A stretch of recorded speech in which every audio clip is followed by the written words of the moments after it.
Hola, buenos días, jóvenes y señoritas y también colegas del área de ciencia y tecnología de las diversas instituciones educativas de la DREL Lima. En esta oportunidad del día de hoy vamos a resolver la prueba final de ciencia y tecnología, el cuadernillo número 1. Como siempre a su servicio, soy el magíster Augusto Chávez Matos. Estamos en Lima a 11 de noviembre del año 2023. Esta prueba se realizó el día de ayer en todas las instituciones educativas de la región Lima. Entonces, con cariño para todos los colegas de nuestra área y para los estudiantes. Si lo puedes imaginar, lo puedes programar. Lee el siguiente texto y responde las preguntas, indagando sobre la frecuencia sonora de una cuerda. Para determinar la relación entre la frecuencia sonora de una cuerda y la tensión a la que es sometida, un grupo de estudiantes diseñó el siguiente experimento. Dispusieron una cuerda de 1 metro de longitud entre 2 pilares de madera. Luego, para tensarla, colgaron alternadamente de uno de sus extremos pesos previamente graduados. En este caso, el peso colgado y la tensión de la cuerda son dos fuerzas de igual magnitud. Claro, recordemos que en una cuerda la fuerza es la misma. Eso lo hemos hecho en clases anteriores. Y especialmente lo hemos hecho en el 1248 del 5 de abril. Luego, para tensarla, colgaron entonces alternadamente de uno de sus extremos pesos previamente graduados. En este caso, el peso colgado y la tensión de la cuerda son dos fuerzas de igual magnitud. Utilizando un afinador electrónico para guitarra, determinaron la frecuencia sonora de la cuerda para cada tensión. Es importante tener presente que la frecuencia sonora nos entrega información de cuán grave o agudo es un sonido. A mayor tensión de la cuerda, más alta es la frecuencia sonora. A continuación se muestra el diseño. Ahí estamos viendo el diseño y tenemos los valores obtenidos. Vemos que cuanto más tensión hay, la frecuencia es mucho mayor. Entonces nos piden determinar cuál de las siguientes preguntas orientó a los estudiantes a delimitar el problema por indagar. ¿Cómo varía el sonido de una cuerda en función de la tensión a la que es sometida? Podría ser, ahí podría. ¿Qué relación existe entre la tensión de la cuerda en un lado de una polea y el peso? No, ahí no. ¿Cómo varía el sonido de una cuerda en función del peso? Tampoco. ¿Qué relación existe? Ahora sí, ¿no? ¿Qué relación? Aquí incluso en el mismo texto nos dice, ¿no?, que hay una relación. ¿Qué relación existe entre la frecuencia sonora de una cuerda y la tensión a la que es sometida? Entonces, cuando nosotros hacemos investigación, generalmente en el problema de investigación relacionamos las dos variables. Entonces, la respuesta correcta es la D. Vamos con la 2. En relación a la pregunta de indagación realizada, plantea la hipótesis que establece la relación de causa y efecto. Entonces, ¿qué relación existe entre la frecuencia sonora de una cuerda y la tensión? Ahí tenemos la pregunta. Entonces, nos piden la hipótesis. ¿Existe una relación de correspondencia? ¿Existe una relación directamente proporcional? Claro, ahí está mucho mejor. ¿Existe una relación de proporcionalidad? Sin embargo, no se puede determinar. La C, no. ¿Existe una relación inversa? No. Entonces, la respuesta correcta, la B. Incluso ahí en el texto nos dice, ¿no? Ahí es directo. A mayor tensión, más frecuencia. O sea, es una relación directa. Indagando sobre el movimiento de un cuerpo que desciende por un plano inclinado. Entonces, ¿dónde desciende? ¿El 1, el 2 o el 3? El 2, lógicamente. ¿Ya? Entonces, ya ahí tenemos ya una ayuda para poder resolver. En la clase de ciencia y tecnología, la profesora les menciona a sus estudiantes: sabemos que el tiempo que tarda un cuerpo en recorrer cierta distancia varía la rapidez con que éste se mueva. Sin embargo, ¿en qué condiciones la rapidez de un cuerpo varía? ¿Cambiará si un cuerpo desciende por un plano inclinado? Luego de socializar la respuesta de los estudiantes, la profesora les pone la siguiente pregunta para que sea indagada científicamente. ¿Qué ocurre al incrementar el ángulo de inclinación con el tiempo en la rapidez del auto? Finalmente, toma 3 carritos de juguete y algunas estructuras de madera y montan los siguientes diseños experimentales. De acuerdo con la pregunta que se desea indagar científicamente, ¿cuál de los 3 diseños debe elegirse como procedimiento para manipular y medir las variables? El diseño 1, no, porque está subiendo, ¿no? Que nos dice debe bajar y además no subiría solito el carro. Diseño 3, tampoco. Diseño 1 y 2, no. El diseño 2, ¿no? Porque ahí estamos viendo que está bajando, está descendiendo. Sería el diseño 2, la letra D. De acuerdo con la pregunta que se desea indagar científicamente, ¿cuál de las siguientes variables debe considerar como una variable interviniente? O sea, una variable interviniente es muy diferente a la variable independiente y dependiente. La cantidad de masa, no, la cantidad de masa va a seguir. En los experimentos estamos con el mismo carrito. La temperatura del ambiente tampoco, porque no es un ser vivo, ¿no?, que podría afectar la temperatura. La fricción de la superficie de la tabla, sí, puede ser eso. El peso de la tabla, no, eso no tiene nada que ver. Entonces la respuesta a la C. La energía nuclear. La energía nuclear es la energía proveniente de reacciones nucleares o de la desintegración de los núcleos de algunos átomos. Una central nuclear es una central termoeléctrica, es decir, una instalación que aprovecha una fuente de calor para convertir en vapor a alta temperatura un líquido que circula por un conjunto de conductos y que utiliza dicho vapor para accionar un grupo turboalternador, produciendo así energía eléctrica. Conozcamos el proceso con mayor detalle. En la central nuclear, la energía contenida en el núcleo de los átomos es liberada en forma de calor por medio de la fisión nuclear, por lo que obtenemos energía térmica. Luego esta última provoca la producción de vapor a alta presión y por lo tanto dotado de energía cinética, que es aquella que poseen los cuerpos debido a su movimiento. La energía cinética del vapor del agua en movimiento se transforma en energía mecánica, claro, va a tener ahí una energía mecánica, va a empujar, ¿no?, al hacer girar las turbinas. Y por último, esta se transforma de nuevo, esta vez en energía eléctrica, gracias al accionamiento de un generador, que es el responsable de producir la electricidad. Este generador internamente tiene imanes, tiene bobinas y ahí se produce la energía eléctrica. ¿Cuál de los siguientes párrafos se infiere a partir de la información brindada en el texto? El primer principio de la termodinámica afirma que la cantidad total de energía en cualquier sistema aislado permanece invariable. No, pero no estamos hablando de los principios de la termodinámica, ¿no? B. Las centrales nucleares que se utilizan actualmente recurren a la fisión nuclear y no a la fusión. Esto se debe a que la fusión nuclear funciona con un proceso tan complejo que aún no se ha encontrado, tampoco, ¿no?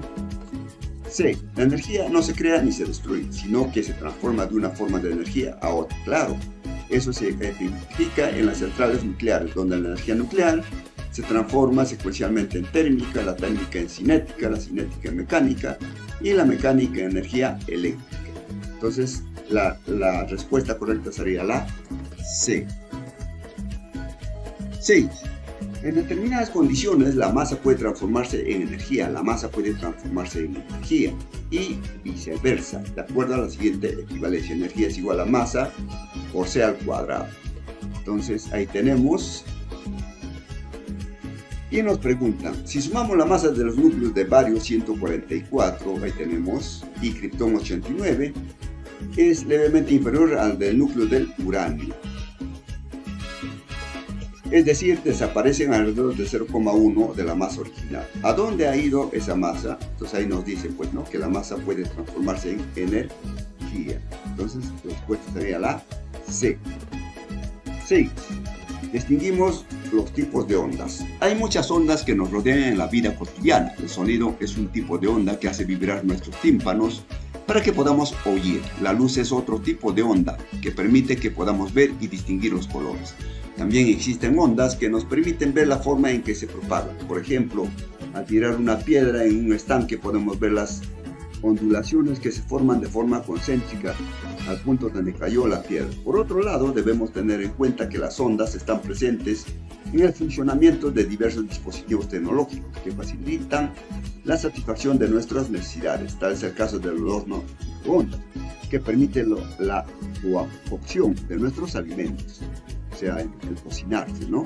O de los teléfonos móviles, que permiten que nos comuniquemos a distancia sin necesidad de estar conectados a un cable, claro, simplemente por el aire, ¿no? Las ondas pueden distinguirse unas de otras basándose en sus características. Una forma de clasificar la onda es ondas mecánicas o electromecánicas. Pues tenemos dos tipos de ondas. Las ondas mecánicas son el sonido que se propaga a través del aire o las olas del mar que se propaga en el agua. De la misma manera tenemos ejemplos de ondas electromagnéticas como la luz que viaja desde el sol hasta la tierra, a través del espacio. Entonces vamos a ver la pregunta. Con base a la información del texto, ¿cuál de las siguientes inferencias es correcta? Las ondas electromagnéticas viajan desde el sol hasta la tierra a través del espacio. Por ello solo pueden propagarse en el vacío. Ya. Bueno, y podría ser B. Las ondas electromagnéticas y mecánicas son de la misma edad. No. C. Las ondas mecánicas son un tipo de ondas electromagnéticas. Tampoco. D. Las ondas mecánicas para propagarse requieren un medio material y las ondas electromagnéticas no necesitan tal medio. Claro. Lo más óptimo es la D. Las leyes de la física en la vida cotidiana. Imagina que viajas en el asiento posterior de un vehículo que va a alta velocidad, por ejemplo a 80 km por hora, y que estás viajando por una avenida o un tramo recto de la carretera. De pronto el automóvil gira a la derecha y nuestro cuerpo involuntariamente se mueve hacia la izquierda. Claro, quiere conservar, ¿no? Y luego el carro gira hacia la izquierda. Nuestro cuerpo se mueve en sentido contrario, es decir, hacia la derecha. Algo similar ocurre cuando viajamos parados en un autobús que está en movimiento o velocidad constante por una avenida o calle recta y de pronto frena abruptamente. Nuestro cuerpo se va hacia adelante. Claro, quiere mantener el viaje, ¿no? La velocidad que tenía.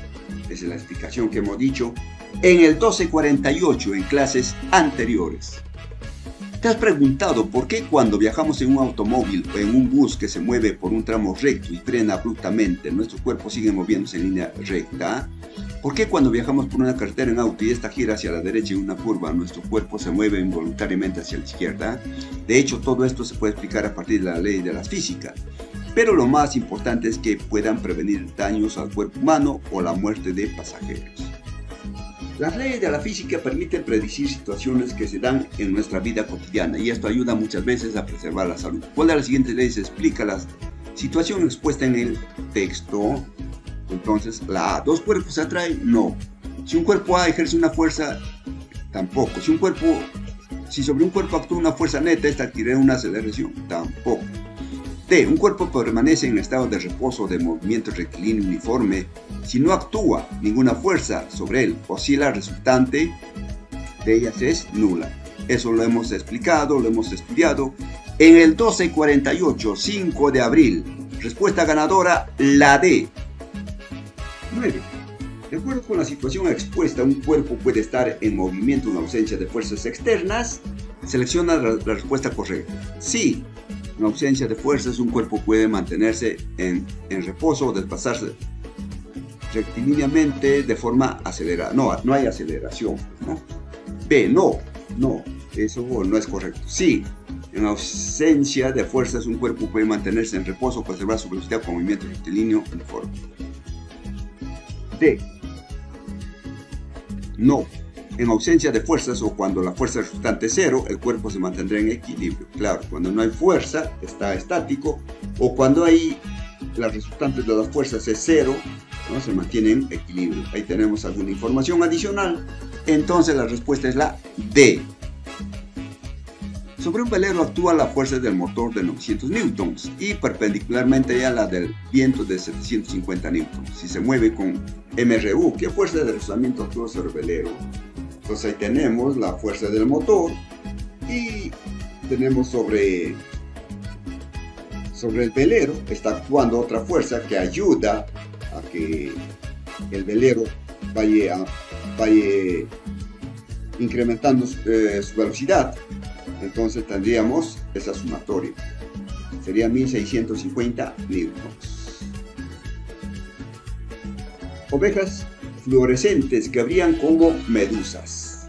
Científicos uruguayos nos muestran 9 corderos de poco más de 6 meses, de aspecto normal a la luz del día, pero de tono verde fluorescente bajo ultravioleta.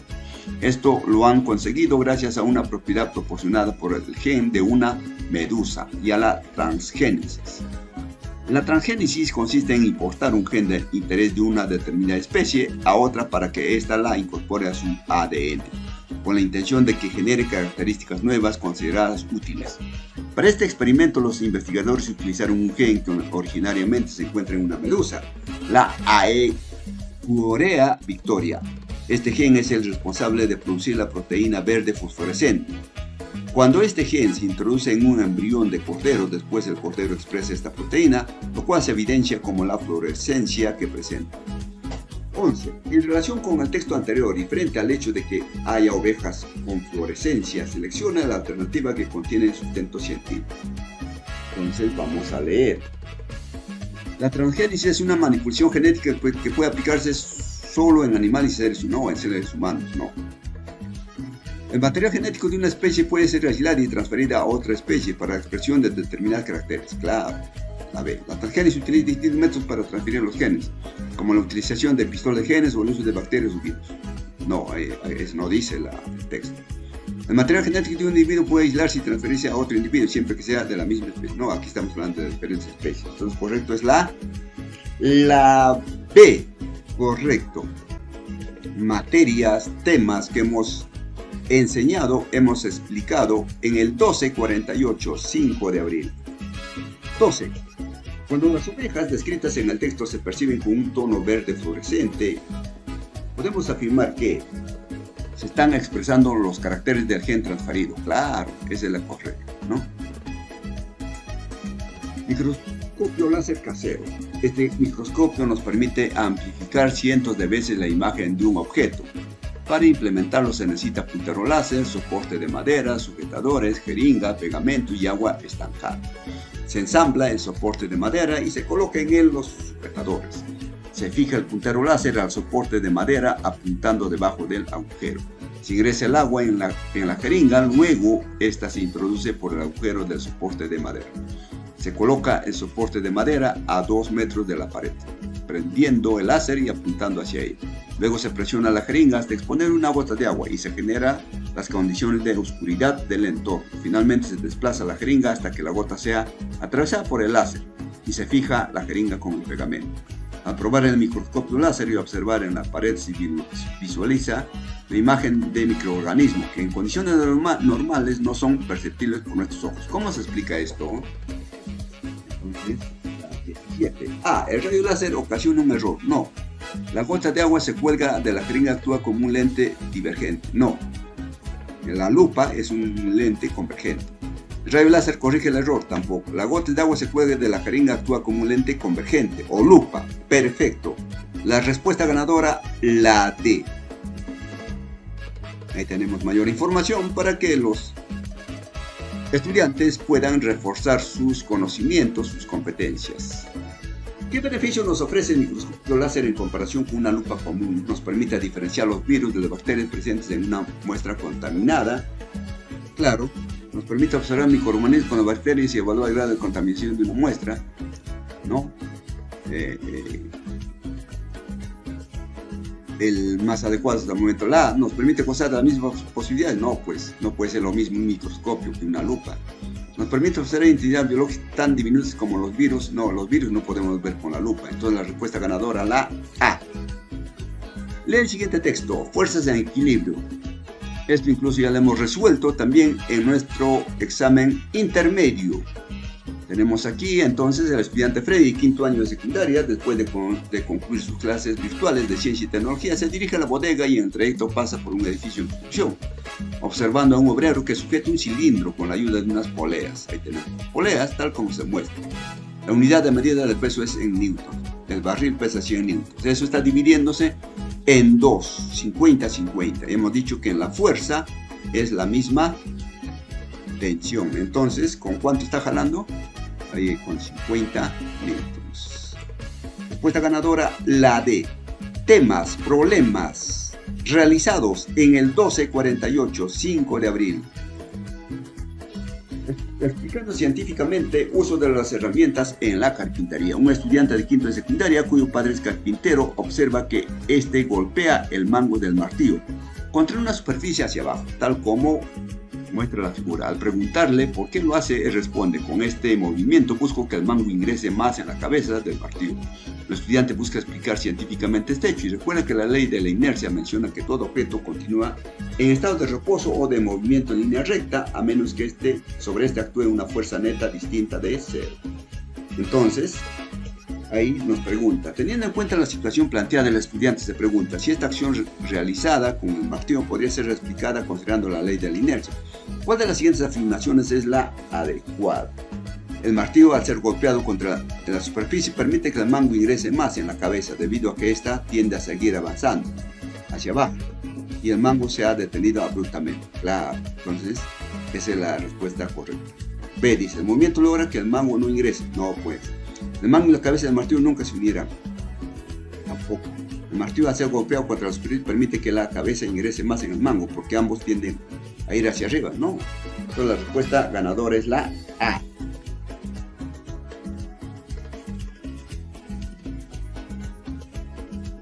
Los deportistas de alto rendimiento llevan una dieta exigente en la que se calcula las porciones de comida que ingieren en función al tiempo de entrenamiento, la talla y el peso. Un deportista debe asegurar su nivel proteico, ya que sus músculos y articulaciones requieren proteínas.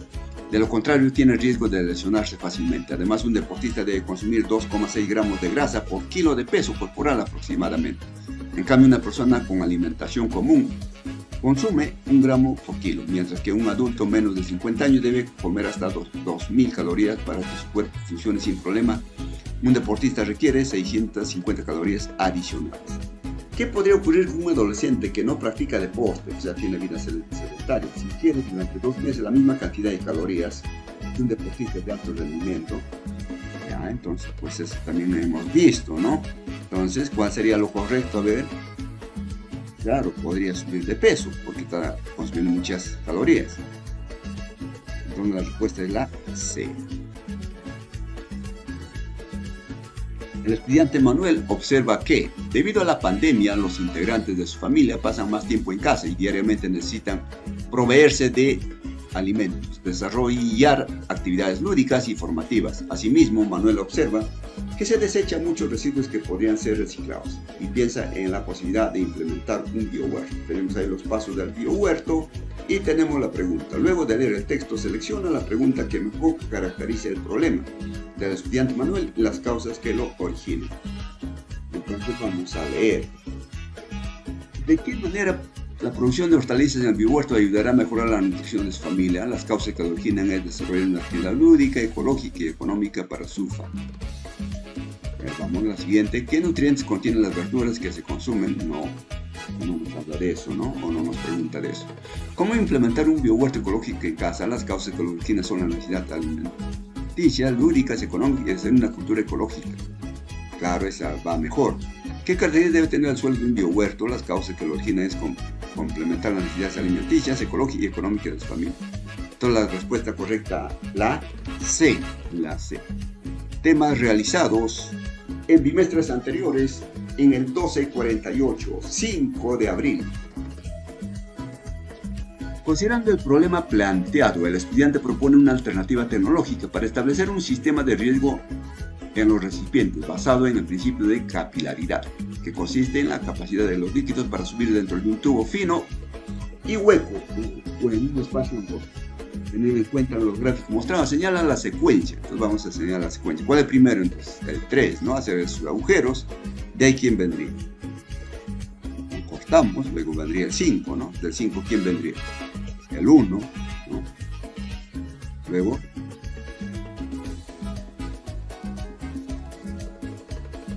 a ver, entonces, el último, ¿quién sería? El 4. Entonces, ¿quién sería? La letra B. Colegas docentes de todo Lima, gracias por sus mensajes, por sus llamadas, por sus mensajes al WhatsApp. De esta manera estamos sirviendo a todos ustedes y a nuestros apreciados estudiantes de toda la región Lima. Saludos para los colegas de todos los distritos, de Ate, Vitarte, Chosica, Chaclacayo, El Rímac, Chorrillos, Lince, Jesús María, Breña, del centro de Lima. Gracias, colegas. Gracias.